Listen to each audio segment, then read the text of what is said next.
Which shoe is better to hoop in? The Jordan Why Not 5 or the Jordan Zion 1? Today we're putting the two newest shoes from Russell Westbrook and Zion Williamson's shoe lines with Jordan head to head to see how they compare. But really quick, if this is your first time checking us out, feel free to drop a follow or subscribe wherever you're watching and give this video a like. We would greatly appreciate that. So starting off with the box and the price, this is a special collab on the Why Not 5s. So they are going to get a pretty sick box with kind of a sky theme and a Jumpman logo kind of built into one of the clouds.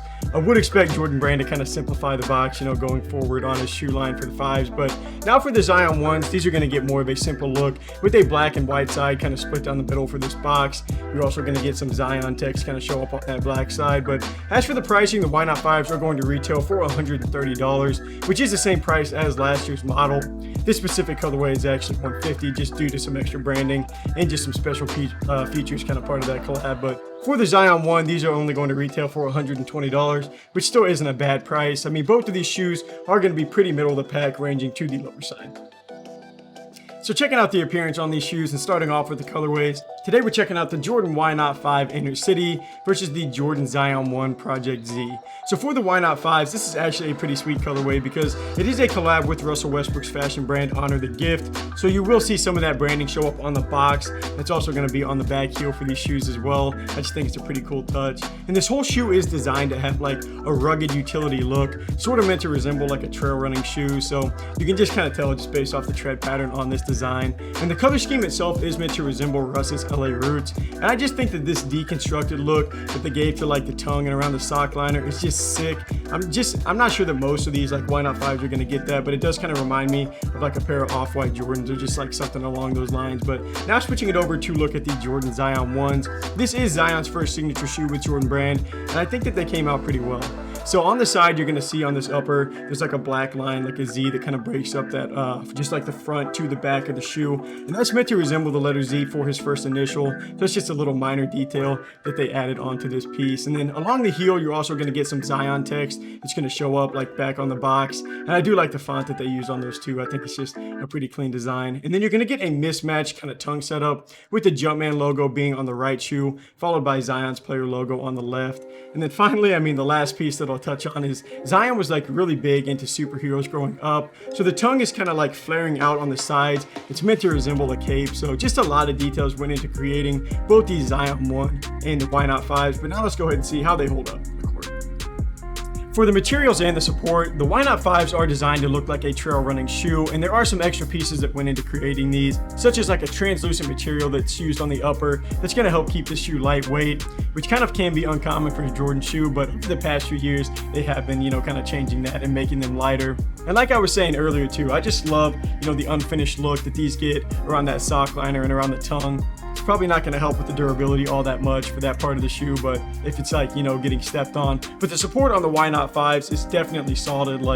These are going to have an external heel counter on the back just to kind of help keep your foot secure. And there's also a midfoot band that the laces kind of feed through that help keep your foot in place. But now switching it over to the Zion 1, I was actually a little bit surprised at just how thin the upper feels for Zion's first shoe. I really can't lie about that because, you all know who Zion is, what he looks like, and how he plays with just like so much force. I'm just a little bit more surprised that they didn't throw a strap on here to like reinforce the upper, just make it a little bit better, because mainly it's just going to be some textiles that are super light. You get kind of a suede feel to this like black piece around the toe box, but I don't think all Zion's had that on there. But the thin upper, it's not going to at least affect the support on these at all, which is nice. They are going to have a noticeable outrigger kind of peeking out from the side of the shoe. It almost looks like a wing, which is like how much it hangs off of that side of the shoe, but that is going to be there just to give you some better balance and kind of brace your foot to keep it within the design. So some of you will remember that like Zion blew through his like PG 2.5s, I think it was,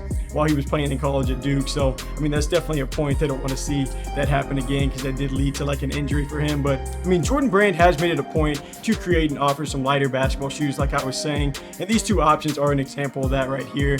The Jordan Why Not 5 is only going to weigh 392 grams for a size 10.5, which is just really light. And the Zion 1s are just a feather above that at 396 grams for the same size. So these two shoes are just really easy to move around in. So I am a big fan of that. So now getting into more of the materials and the performance side, and starting off with the cushioning, the Why Not 5s are going to get a large volume zoom air unit that's going to be positioned in the forefoot, and it does feel pretty nice. Not a lot of braking time was required for this model. I mean, they were pretty much soft from the start, and cushioning isn't usually an issue for Russ's line anyways. I do think these play a little bit softer than last year's Why Not 4 model too, even if it's just by a little bit. It's honestly not by much. But now looking at the Zion 1s, these are going to get a full-length air zoom strobel unit that is stitched directly into the upper. It's going to sit right underneath your forefoot to give you like a cloud-like feel. And you're also going to have an energy returning zoom air unit that's going to be stacked under the forefoot as well, just to give you some extra burst and like responsiveness. And these honestly do have a nice and like springy feel. It doesn't seem like there's a weakness just around this entire shoe, even with most of the cushioning being in the front. It doesn't really feel like it's lacking in the back half of the shoe. So I mean, definitely a good start to Zion's line. And Russ's line has been pretty well balanced for cushioning setup for the past few years now. So both shoes do a solid job for this section. So to finish off with traction, that hasn't really been a bright spot in Russ's line. I mean, they do kind of do it to themselves, like giving these shoes a funky traction pattern on the Why Not 5. They did the same thing on the Why Not 4. There's just like not a real flow to the whole design. They don't really give you a sticky feel on the court either, which is kind of unfortunate. They may have gotten slightly better than last year's Why Not 4, but it definitely was not by much. And then for the Jordan Zion 1s, these have sort of a random setup too, but just not nearly to the extent of the Why Not 5s. These are going to have a little bit more bite on the floor too. I mean, you know, obviously this is Zion's first shoe, so it'll be interesting to see what they do kind of going forward. I'm not in love with how the traction plays on these, but it is still definitely a playable model, and they hold up pretty well in my opinion, even though, you know, honestly I wouldn't recommend either of these shoes for a dustier court. But to finish off with sizing, I did go true to size on both of these models, and that worked out for me. If anything, I'd say the Why Not 5s are maybe slightly longer, maybe slightly wider than the Zion 1. So for the final ratings and starting off with the appearance, I mean, both of these shoes are pretty unique, but I do kind of prefer the Zion 1s a little bit more though, so I'm going to start off leaning that way. As for the cushioning though, I mean, these shoes give you a really similar feel. Most of the cushioning is going to be stacked in the front half of the shoe, but the back half of the shoe doesn't really lack either, so I'm just going to go with a tie for the cushioning section. For the materials, I don't really love what Jordan used for the Zion 1 on the upper. I mean, both shoes are lightweight, which is nice, but they do feel a little bit, you know, more thin compared to the Why Not 5, so I am going to actually go with Russ's line here. For support though, I mean, both shoes are going to do a solid job. You're going to have a nice heel counter and like a midfoot band that's going to show up on the Why Not 5s. Then you're going to have a really solid outrigger on the Zion 1, so I'm just going to come back to a tie for this section. But to finish off with traction, I'm actually going to go with the Zion 1s. They do feel a little bit more consistent on the court, so, you know, actually I am going to go with the Zion 1 as the slightly better shoe to hoop in. These shoes are really similar in a lot of ways. Like, both are extremely light. They're going to offer good cushion. The traction isn't going to be stellar on either shoe, but I mean, the Zion 1 is a little bit better in that section. Plus, you know, I actually do just like to look for those better. Russ's line is still nice, but the traction has been the down area on that model for the past few years now, so I am hoping to see that improve in the near future.